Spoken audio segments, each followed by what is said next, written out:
Hey everybody, it's Benny One, and I'm back at you with another Tremors movie review, everyone. We're moving on to Tremors 2 Aftershocks, everybody. That is right. So this movie came out in 1996, so 6 years down the road after the original cult classic, not at the time when it came out, but the cult classic Tremors movie. Tremors is one of those cult movies that gained this big following when it was being played on TV and stuff over the years. It got very popular. It wasn't super well received when it first came out, but it got that cult following, and I am well in that group of people. I love the first Tremors movie. I loved it as a kid. Still enjoy it today, everybody. So, 6 years later, we get a sequel, Tremors 2 Aftershocks, everybody. And this was a direct to video release, VHS release. The only Tremors movie out of all 7 of them that got put out in the movie theaters was the first Tremors. It's the only one that did not get a direct to home video because they eventually just direct to DVD, Blu-ray, all that stuff, all of them. So, but I will say that the second Tremors is the only one out of the bunch that got direct to video release that seemed like it should have been in the movie theater. The budget, the quality, and everything about it, to me, looked like it should have been in the movie theater. So the quality of this movie, even though it was direct to VHS back then, it still looked like a movie that you could have went and saw in the movie theater. So this is directed by S.S. Wilson, everybody, and the guys that wrote the first Tremors movie came back and they wrote the story for this one. I'm pretty sure they were involved with the third and the fourth movie too, and then after the fourth movie they departed. And the budget was cut. They did not have the same amount of money to make this movie that they had in the first one, and we will talk about that, but I just wanted to throw that out there. Kevin Bacon is not in this movie. He did not want to come back to make another Tremors movie. He actually said the first Tremors was a low point in his career, and he felt like, I read this, he literally said when I did Tremors, he felt like his career kind of as a leading man went downhill from there, because he was in Apollo 13 or I'm pretty sure it was Apollo 13. He was a side character in that movie, and he said he just kind of felt like his leading man acting career kind of fizzed out after he was in Tremors, which I don't really know why. I thought he was fantastic in the first Tremors movie. So, but Fred Ward returns, everybody, as Earl Bassett, and of course this movie takes place years later, and the story is that we pick up years later and we're at this oil refinery, which is kind of strange. They say it's the biggest oil refinery in Mexico, but there's literally just a couple of pipes and there's really nothing going on there. It's a tiny little building. It doesn't seem like the biggest oil refinery in Mexico, but it's okay. I'll let that slide. And we see a guy on top of barrels and he's freaked out, and right away you know what's going on. And of course he dies. We get an awesome shot of the freaking graboid coming out of the ground, and it's that freaking practical effect graboid, mechanical puppet graboid, and eats him and everything in all its glory. Looks fantastic. It looks just as good as the first movie did. So then Earl, we catch up with Earl, and he decided to spend his fortune and all the money that he got from the events of the first movie. He decided to spend it all on this ostrich farm, which turned out to be a really bad decision because he's basically dead ass broke when we meet back up with him. And these corporate people from this oil refinery in Mexico go find him, and they bring along our new Kevin Bacon, I would say, in a way, played by Christopher Garton, is Grady. He's a taxi driver, so he literally doesn't really have any experience dealing with this kind of stuff at all, or he doesn't even seem like a handyman, a hard worker, or anything like that. So he's not Kevin Bacon, I guess. He's not replacing Kevin Bacon. He is that comedy relief that's being put into the movie to be that quirky side character guy with Earl. Fred Ward's character, because that's kind of what Kevin Bacon's character was in the first one. But Grady is different because he's just out of his elements in this movie completely, whereas Kevin Bacon was not in the first movie. So they're different, but they're similar at the same time. So Grady kind of convinces Earl to do this because he's like, they're going to pay us for each one that we kill and everything, man. So they end up going down to Mexico and they give them supplies, and we get introduced to all of our other characters that are going to be in the movie. And the other characters that are in this movie, Helen Shaver plays Kate.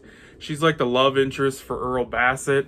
And you find out later in the movie he has this Miss, I can't remember, I think it's Miss August or something like that, or October, like a Playboy centerfold up on the wall, and he says it's there to remind me that of shit I can't ever achieve and get, like bring me back down to reality. And he eventually finds out Kate is that same chick, and later on in the movie towards the end, which is just, it's funny. It's his love interest basically.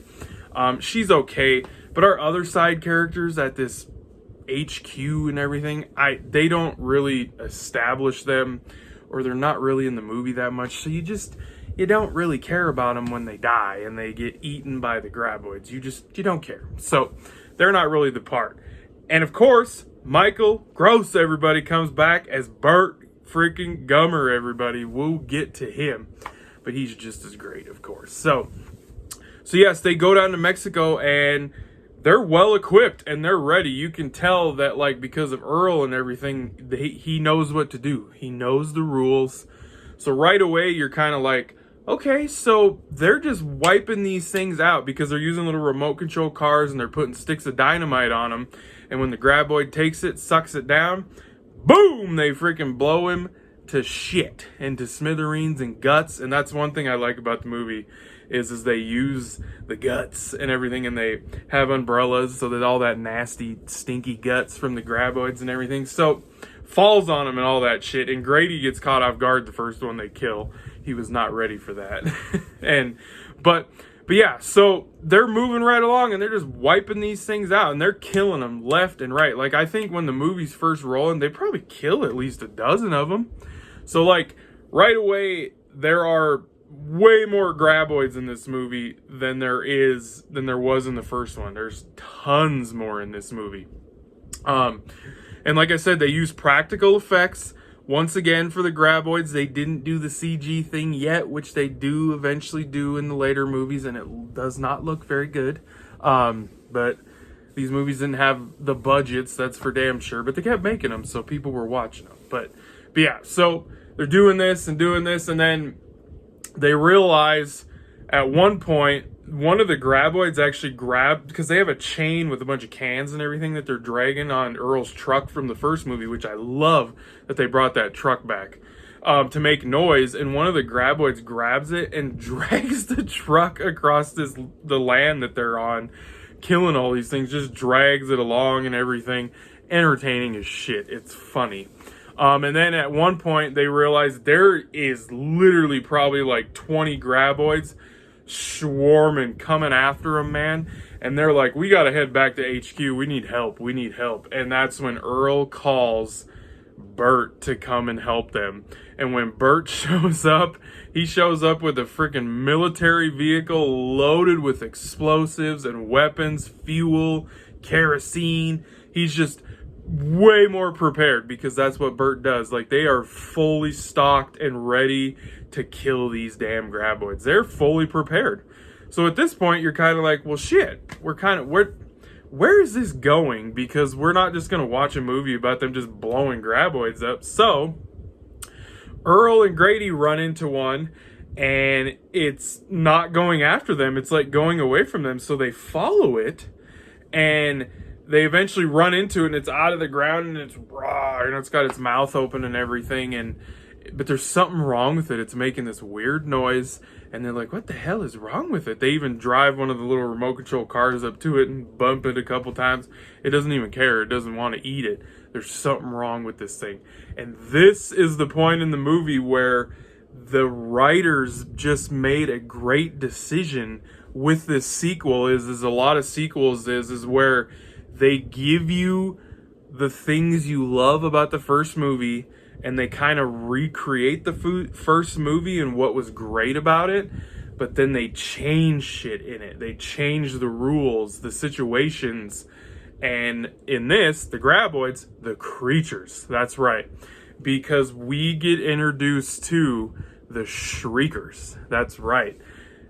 When we find out that the worm graboid is not the final stage of their evolution, and shriekers come out of the graboids, and there's 3 of them that comes out of a single graboid, and they're on 2 legs, they have a little tail, and they have the same mouth that the big graboid has, but they don't hunt off of noise and vibrations in the ground. They have these little things on their head that lifts up like these fins, and you can like see a brain almost, and they sense heat like a snake. So that's how they hunt, and they're shriekers, and they make that loud shrieking noise when they open their mouth, and like, so they changed everything, and Earl is like freaking out because he's like, and Grady's like, what do we do, man? I don't know. Earl's like, I don't have any clue, man. Like, so right away, we're back to square one from the first movie is new rules, new situation, new creature. They don't know anything about. They don't know that it hunts by heat at first. Like, and they can run, and they're fast, and like, so right away, boom, I'm like, okay, cool. That's where they totally wind you back in, and it's awesome. And of course, there's a lot of shriekers because 3 of them come out of one graboid. Like, eventually they're fighting like a shit ton of them. And the practical effects with the shriekers are great. Now, there are parts in the movie where they use CGI shriekers when they can't do shit practically, and they don't look so good. The ones at night don't look too bad because you can hide bad CG at nighttime.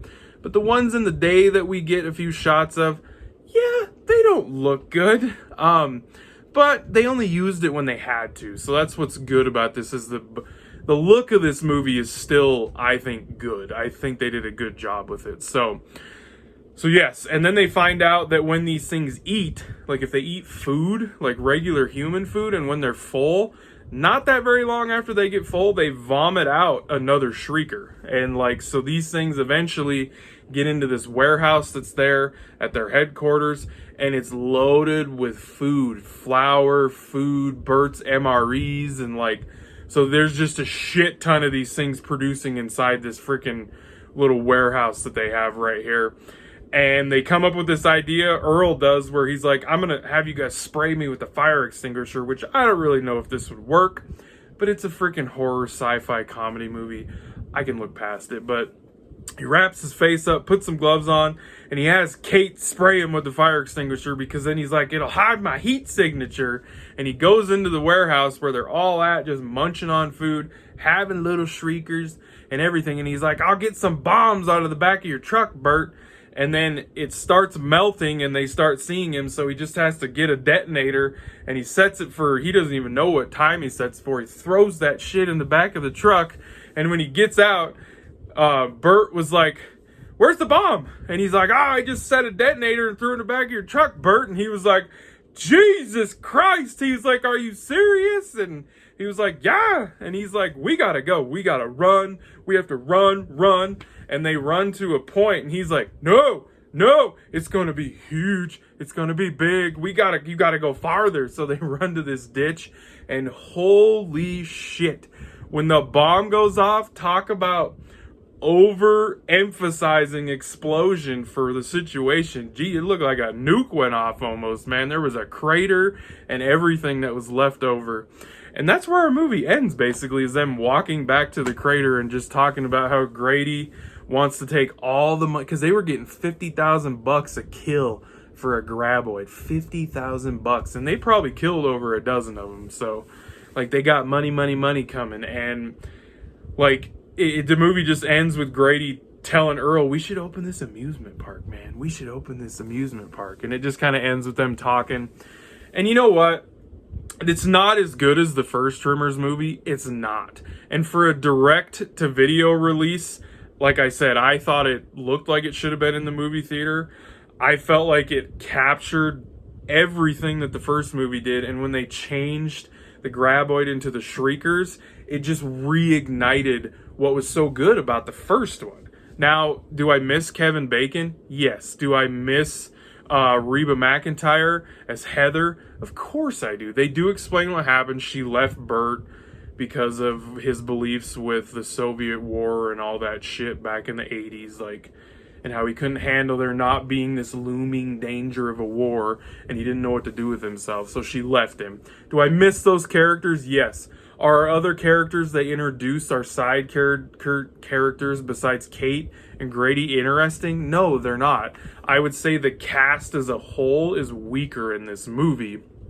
But otherwise, I think they capture the horror, the sci-fi, and that comedy element that the first one did such a great job. So I'm going to give Tremors 2 Aftershocks, I'm going to give this one an 8 out of 10. I still enjoy it a lot. It's just not quite as good as that first Tremors movie, everybody. So an 8 out of 10 for Tremors 2.